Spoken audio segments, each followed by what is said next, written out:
ઘરે રોજબરોજ ઉપયોગમાં આવતા ઓજાર એવરીડે ટૂલ્સ ફોર હોમ.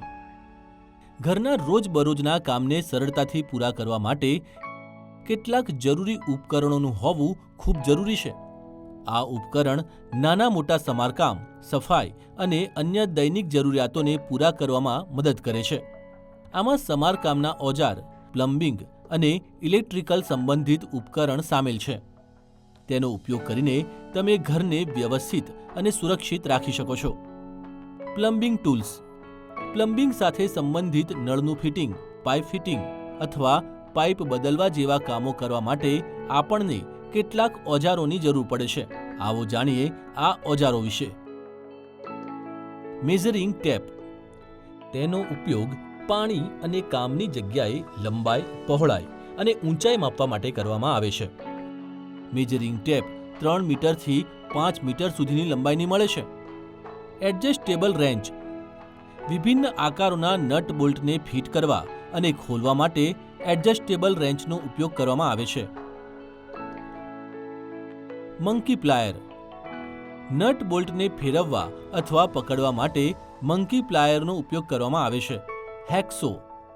હેકસો હાથમાં પકડવાનું આરી જેવું બારીક દાંતાવાળું ઓજાર છે. તેની બ્લેડ એક ફ્રેમમાં ફિટ થાય છે. ધાતુ અને પ્લાસ્ટિકથી બનેલી સામગ્રી અને પાઇપ વગેરે કાપવા માટે હેકસોનો ઉપયોગ કરવામાં આવે છે. હથોડી. ખીલી મારવા અને ધાતુને આકાર આપવા માટે હથોડીનો ઉપયોગ કરવામાં આવે છે. પ્લન્જર.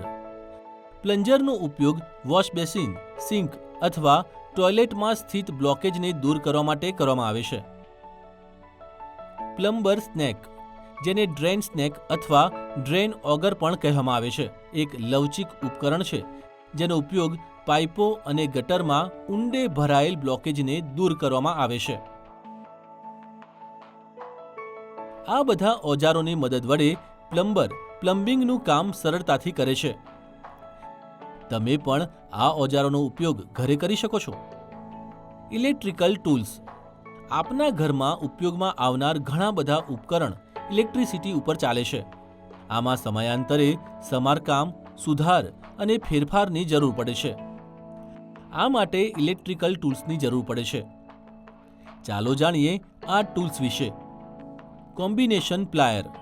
આનો ઉપયોગ એકથી વધુ કાર્ય જેવા કે વાયરને વાળવા અને કાપવા, વાયરને આકાર આપવા, નાના નાના નટ બોલ્ટને ખોલવા અને ફિટ કરવા માટે કરવામાં આવે છે. વાયરને કોમ્બિનેશન પ્લાયરના કટરથી પકડીને પ્લાયરને ગોળ ગોળ ફેરવીને આગળની તરફ હળવેથી ધક્કો મારવાથી ઇન્સ્યુલેશન નીકળી જાય છે. જો વાયરને કટરથી પકડીને હેન્ડલ વડે જોરથી દબાવીએ તો વાયર કપાઈ જાય છે. Wire stripper. વાયરને વાયર સ્ટ્રીપરના કટરથી પકડીને સ્ટ્રીપરને ગોળ ગોળ ફેરવીને આગળની તરફ હળવેથી ધક્કો મારવાથી ઇન્સ્યુલેશન નીકળી જાય છે. જો વાયરને કટરથી પકડીને હેન્ડલ વડે જોરથી દબાવીએ તો વાયર કપાઈ જાય છે. વાયર સ્ટ્રીપરનું કાર્ય પૂરું થયા પછી તેને લોક કરી દેવું જોઈએ.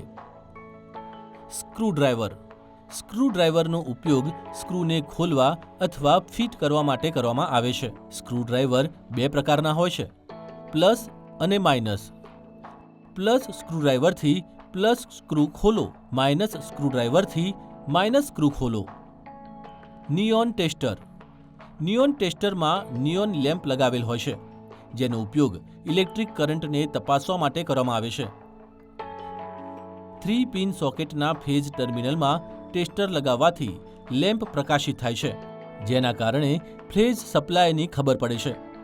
નિયોન ટેસ્ટના પાછળના ભાગ ઉપર આંગળી રાખવાથી સર્કિટ પૂરી થાય છે અને આંગળી દૂર કરવાથી લેમ્પ બંધ થઈ જાય છે. આ રીતે આપણે કેટલાક પ્લમ્બિંગ અને ઇલેક્ટ્રિકલ ટૂલ વિશે જાણ્યું. તે સિવાય શું તમે કોઈ બીજા ટૂલ વિશે જાણો છો અને તેનો ઉપયોગ તમારા ઘરના પ્લમ્બિંગ અથવા ઇલેક્ટ્રિકલ કામમાં કરતા હોવ તો અમને જરૂર જણાવજો.